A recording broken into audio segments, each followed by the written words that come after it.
Calma, vamos manter a calma.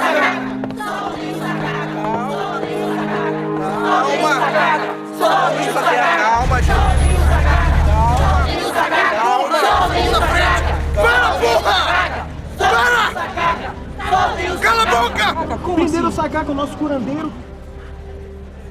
Nós só estamos fazendo o nosso trabalho aqui dentro. Aquele homem ali estava plantando Epadu. Epadu é um tipo de alucinógeno.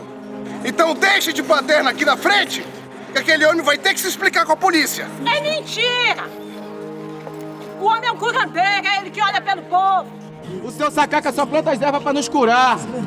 Vai ter que ser preso sim. Ninguém tá acima da lei. Ele curou minha filha de asma. Isso não é justo. Peguei bucho com as garrafadas dele. Embucha mesmo. As garrafadas do seu Sacaca são milagrosas. Calma, gente. Eu entendo a revolta de vocês. Eu também acho que ele é um homem de bem. Mas é a lei. E ele vai ter que ser investigado, sim. Senhor delegado, com todo respeito que eu tenho ao senhor, mas o senhor prendeu um homem inocente. Solte o Sacaca, porque ele é homem do bem, só faz o bem para as pessoas. Solte o Sacaca! Soltem o Sacaca! Soltem o Sacaca! Soltem o Sacaca! Soltem o Sacaca! Soltem o Sacaca! Soltem o Sacaca! Soltem o Sacaca! Voltem pra casa de vocês. Ninguém vai ser solto aqui, não. Vai, se manda. Podem voltar. Ele vai ser solto sim! Solte o Sacaca! Soltem o Sacaca! Soltem o Sacaca! Soltem o Sacaca! Voltem pra casa de vocês. Soltem o Sacaca! Soltem o Sacaca! Ele é o curandeiro, povo desse lugar. Quem é esse delegado? De onde ele chegou? Bora aprender o Sacaca, que é o nosso doutor. Olha aqui, seu delegado, o que eu vou te dizer. Com o povo do lado, você não pode mexer. Aonde tu vai, rapaz? Esse caminho sozinho. Foi então que eu fui chamado cedo na minha casa. Imediatamente eu datilografei e corri para a casa do juiz, Dr. Douglas, que me acolheu e estudou o meu pedido e manuscrito ele escreveu 5 laudas, mandou soltar o Sacaca. Fomos à penitenciária recebê-lo com alvará de soltura, significando a liberdade de alguém que contribui muito com a sociedade do Amapá. O SNI chegou até a investigar o Sacaca. Isso foi o segundo absurdo. Prender o Sacaca porque ele simplesmente plantava em sua casa, no seu quintal, uma planta chamada Epadu. É uma planta medicinal que, transformada, chega até a cocaína. O Sacaca não tinha conhecimento disso. Por mais que tivesse autorização técnica, ele foi muito eficiente durante tantas pessoas que ele curou. Esse fato eu cheguei a depor na ONU, nos Estados Unidos. Ele solto, mobilizamos a sociedade e acho que nesse momento que o Sacaca é a pessoa mais lembrada hoje quando se fala de medicina, naquilo de mais importante que ele fez para curar tantas pessoas. Durante a minha vida como advogado, eu jamais teria oportunidade de defender uma pessoa como Sacaca.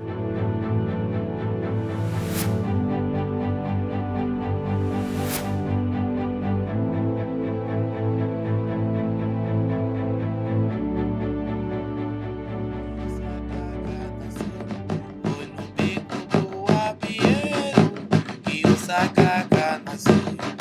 Esse dia foi de festa, a vila toda parou.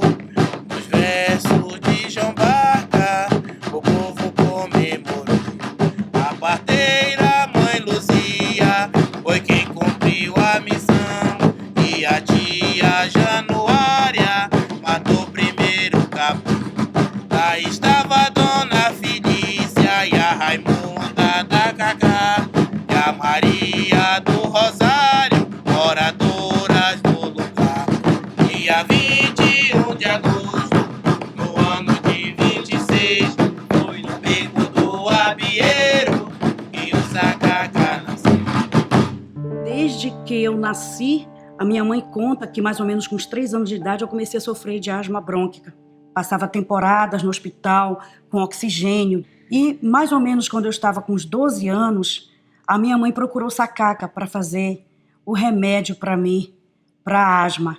Eu tomava o medicamento de manhã, tomava após o almoço e após a janta. E nunca parei de tomar, porque assim que terminava o medicamento, a minha mãe já ia com ele para pegar novamente uma nova garrafada.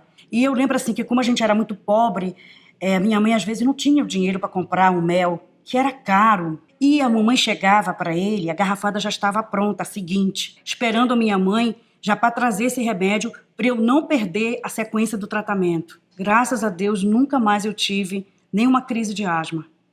Nós nos casamos em 94. Com 1 ano de casado, a gente tentou engravidar e fizemos vários tratamentos. Eu cheguei a até fazer uma cirurgia e não conseguia engravidar. O Evandro falou assim, Mira, vamos ao Sacaca. E aí foi que eu fui conhecer e tive de frente com um remédio que ele apresentou pra gente, que eram as garrafadas. E fiquei sabendo que ele fazia a garrafada para várias coisas, não só para engravidar, mas para dores, gripe, ele fazia tanto remédio. E aí foi quando eu falei para Mira, vamos tentar dar a garrafada. Que ele dizia que se eu tomasse a garrafada, eu ia engravidar. E quando chegou na 4ª garrafada, ele chegou para mim e falou, olha, se tu não engravidar agora, tu não vais engravidar mais. Tomei essa última garrafada, eu fui fazer os exames e eu estava grávida. E o resultado é essa moça que está aqui. Infelizmente, o Sacaca morreu em 99 e eu fiquei sem as garrafadas e não tive mais filho. Meu sentimento em relação à história é de gratidão, por saber que no final deu certo e que ele ajudou a gente. Ele transformava essas ervas em um remédio. Fez bem para minha saúde e para minha vida.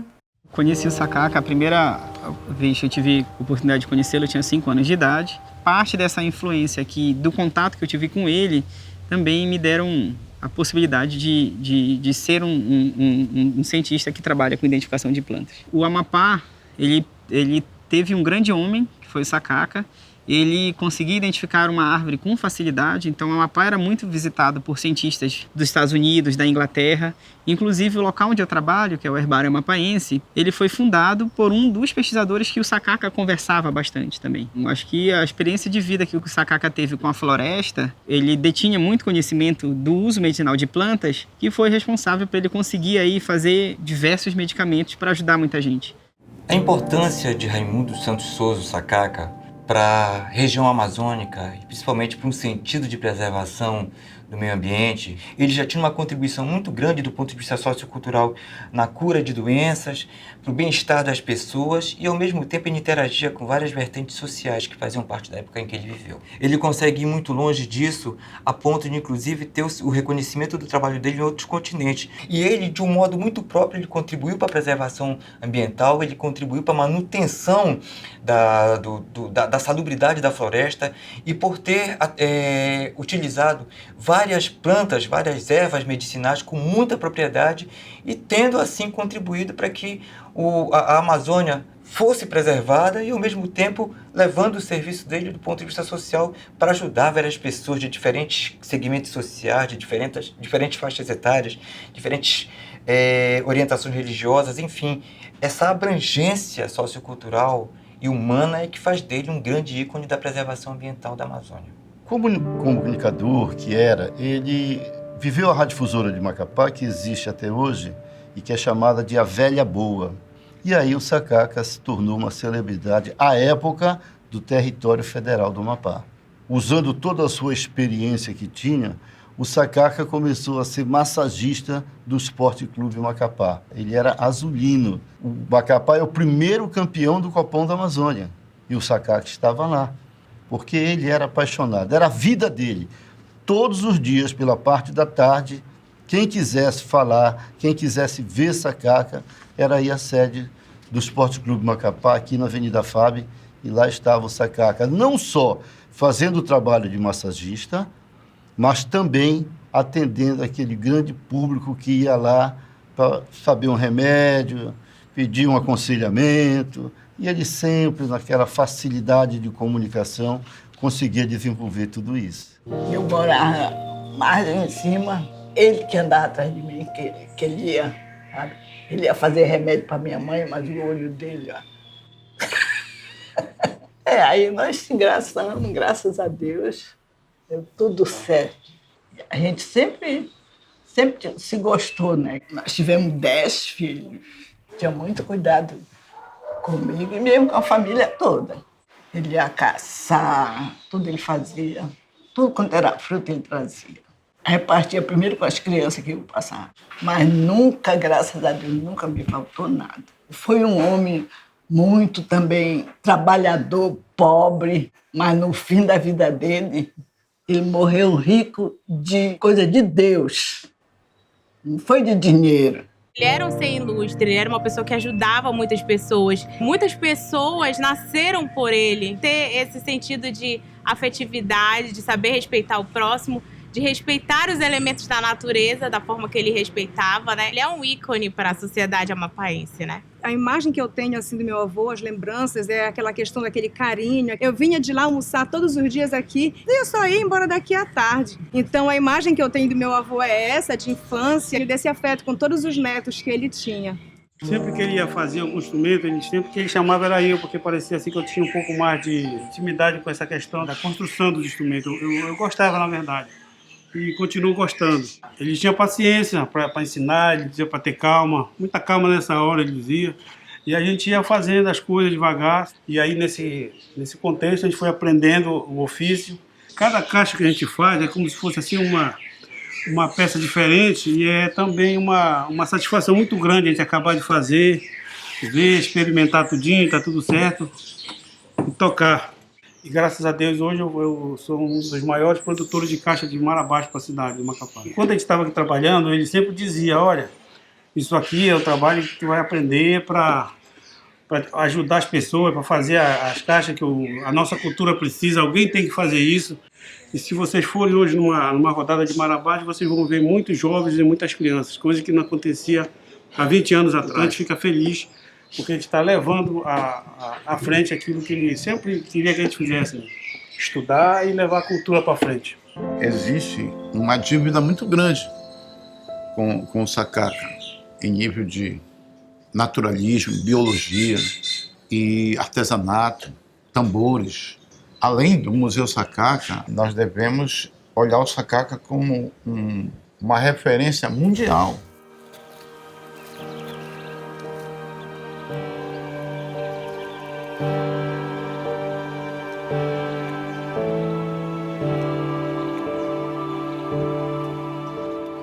Sakaka realmente era o rei momo de todos os carnavalescos do Amapá.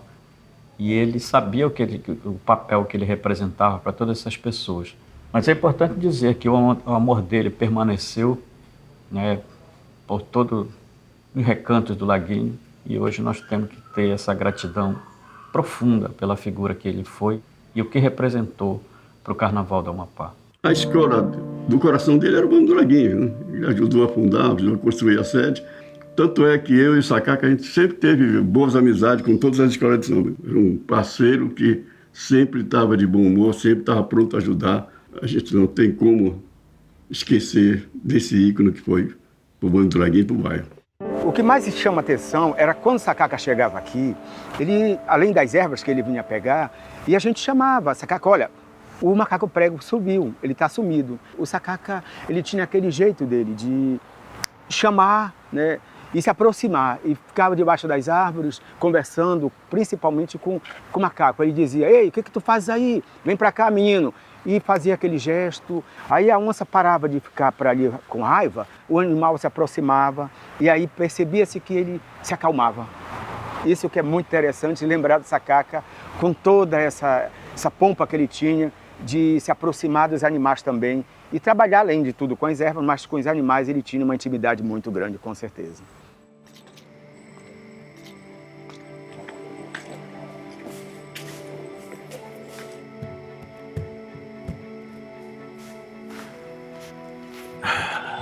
O Sakaka, quando ele vinha para sentar, que ele pegava as mãos certeiras e seguras no banco e o consultava. Como ele mesmo dizia, eu vou consultar o banco. E sabe por quê? Ele queria ter a garantia que ele ia sentar com segurança e batia nas nádegas dizendo: o mufumbo do Preto Velho está bem localizado. Ah, Sacaca, quantos tu não deste a vida, quantos que tu pudeste dar a eles o caminho da sobrevivência, quantos, nas tuas brilhantes ciências e técnicas, tu deste a vida. Eu não posso deixar aqui de dizer para ti que tu continua aqui no meu coração. Eu quero que tu viva sempre para nós.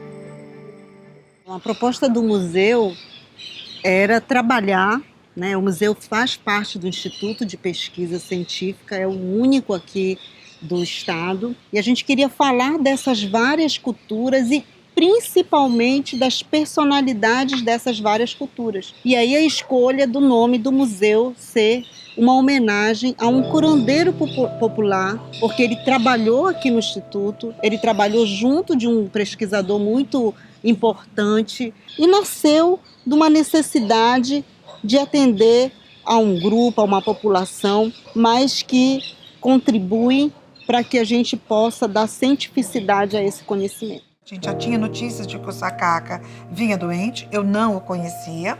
Todo mundo tinha uma fé incrível nas curas do Sacaca. O chá, as plantas, as ervas do Sacaca. Era uma lenda viva, então. Eu fui procurar o Sacaca e ele me atendeu na janela, que eu percebi que ele realmente estava adoentado. E eu disse para ele: e eu volto depois, quando o senhor estiver melhor, eu volto depois. Lamentavelmente, o Sacaca morreu e eu não pude ter um contato novo com ele. E depois eu só fiquei depois assim, curiosa por essa história incrível desse homem. Um homem que não tinha grandes estudos, mas que tinha uma confiança extraordinária da comunidade local.